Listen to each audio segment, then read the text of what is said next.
Hey everybody, and welcome back to It's Only Food with Chef John Politte. Today we're going to be showing you how to make some simple garnishes.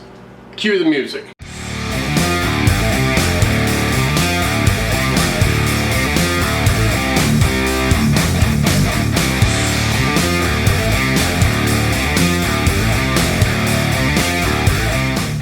Alright, well thanks a lot for joining us today. If this is your first time joining us, please hit that little subscribe button there in the corner and then hit that notification bell to be notified each and every time I upload new content. Alright, well you tuned into this show to watch me show you how to make simple garnishes, and we're going to be using two ingredients, carrots and green onions. So let's head into the kitchen. I'll show you how to start doing it. Okay, so we have 2 bunches of green onions. These are just kind of left over from what I've got from previous shows.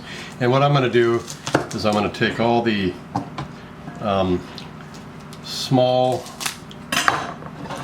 going to take all the stems off, and then I'm going to go through here and I'm going to clean these up. I have a bowl over here for all the aggregate that I'm causing. So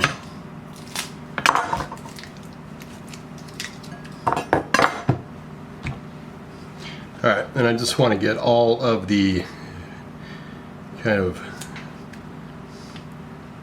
dead stuff off of here. Broken, doesn't look pretty, doesn't have any, it's all oxidated. You don't want it on here. So I'm going to go through all this and clean it up. Okay, so now that I've got it all cleaned up and all the oxidation and dead leaves and everything else off of here, we are going to just take it. They're all about the same size, so I'm just gonna, I like them about 2 inches long for my garnishes. So then I'm just gonna, let me get these out of the way, taking all these right here, and we're just gonna start cutting with our knife all along through here to kind of cut these stems into smaller pieces, kind of julienning the whole thing. Now you don't need to wash all this because we're going to rinse these off and ice them in a bowl here as soon as we're done. And I'm just going to go through it again and just get these as thin as I possibly can before we put them in an ice bath. So that's what it looks like right there. And we're just gonna, I've got a bowl right here, we're gonna show you in just a minute, but I'm just gonna get the next batch here. And I'm just gonna start doing the same thing. I just wanna cut these stems down to where they're just very, very thin. Here they are in the bowl after we have sliced them very, very thin into matchsticks, into matchsticks, into matchsticks even further. I'm gonna add water and some ice to this, and we're just gonna set them off to the side. Alright, I got water and I got ice in this. We're going to let these just get cold as heck, and they'll start curling up and doing what we want them to do. Meanwhile, we all love to peel carrots, so I'm going to peel 4 carrots here. Alright, so we got a pile of peels here. Most likely these end up in the scrap bucket or the soup stock or in the garbage, but we don't like to do that. What we're going to do is we're going to fry these and we're going to make a garnish out of them. So let's go over to our pan. Alright, well we've got our oil going here. I'm waiting for it to get just the right heat. What we do is throw one of those carrots in there to test our oil. Once it starts bubbling, we will know the oil is hot enough. Alright, our test peel is starting to bubble. So I'm going to throw a little bunch of these in there. You don't want to throw a whole lot in. Depends on the size of your pan and how many peels you've got. But you want to make room for them to cook and curl. As you can see what's going on here, whoa, with that. They are cooking, bubbling, and I'm going to stir it as well just to kind of help out the process of curling. And these, incredibly, the first time I did them in a deep fryer at work a long time ago, just goofing around, and found out they taste just like a glazed donut because of all the sugar involved in that carrot. And you want to make sure that you pull them out and put them on a paper towel to let them drain really well.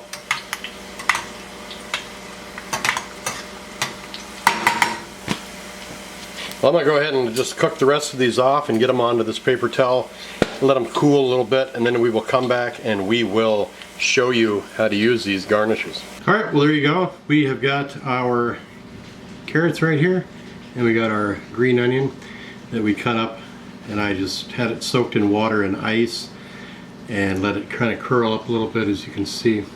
And these carrots here, we just grilled in some oil. Make sure your oil is a clean oil and it's very neutral, and also make sure that you strain these very good. Take the ice cubes out. I like to use bigger ice cubes because then it doesn't get all mixed in there.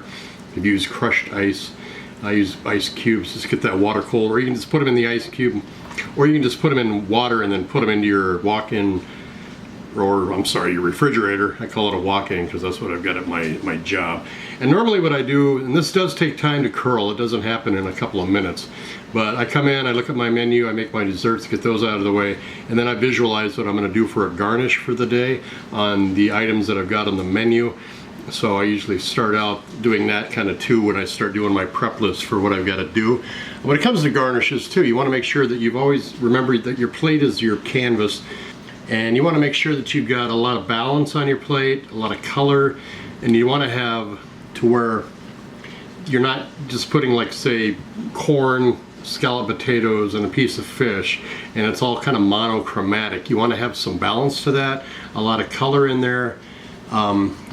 You can use things like a cherry tomato and all kinds of different vegetables, but a cherry tomato is a very nice one. Just don't throw a cherry tomato on there. Cut the cherry tomato in half, throw in a little oil with salt and pepper and some fresh basil, and then you can put that on there too. I'm going to throw some pictures in this timeline here to show you some examples of what I'm talking about.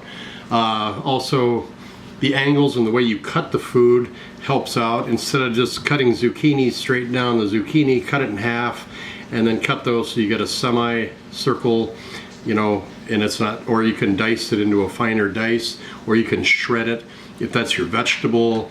The food can be used as a garnish as well, the way you arrange it on the plate. You got very colorful vegetable mixture, throw it in there around the food. You don't just have to have it spot on the plate at 3 o'clock or 6 o'clock or wherever you like to have it.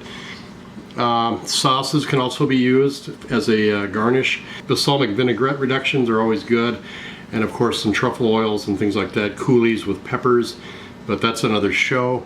You can also use fresh herbs. I know right here I'll put a card in for chiffonade basil. I did a show on how to chiffonade. I'll leave that right there. Dill, of course. Parsley is the most famous one that everybody knows about. Stacking your food, if you can have, I got a lot of my pictures that I'm going to show you are stacking, but you know, you can put, like I said, you can put your garnish on top of the food or next to it in a spot, but make sure it's next to something that's got some contrasting color and it's not the same color as your garnish.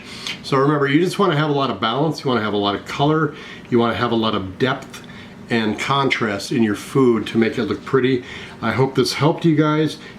Pictures I'm going to throw on here next, and I'm going to throw some really groovy music in there too, so enjoy those pictures, and then when we come back we'll talk a little bit more and we'll close out. Thanks for watching. I hope you enjoyed the pictures and the music.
Alright, well, we did this really cool show on how to make 2 different kinds of garnishes with carrot and with a green onion. I hope it helped you out. Share this video with all your foodie friends out there. They'll appreciate it. Great way to dress up your food. Many more garnishes where this came from, but this was just 2 ideas that I decided to do because these are really nice and easy to do, and they really make your food look fantastic. Thanks a lot for watching. We're going to transition into our closing sequence. I appreciate you joining us today. Have fun.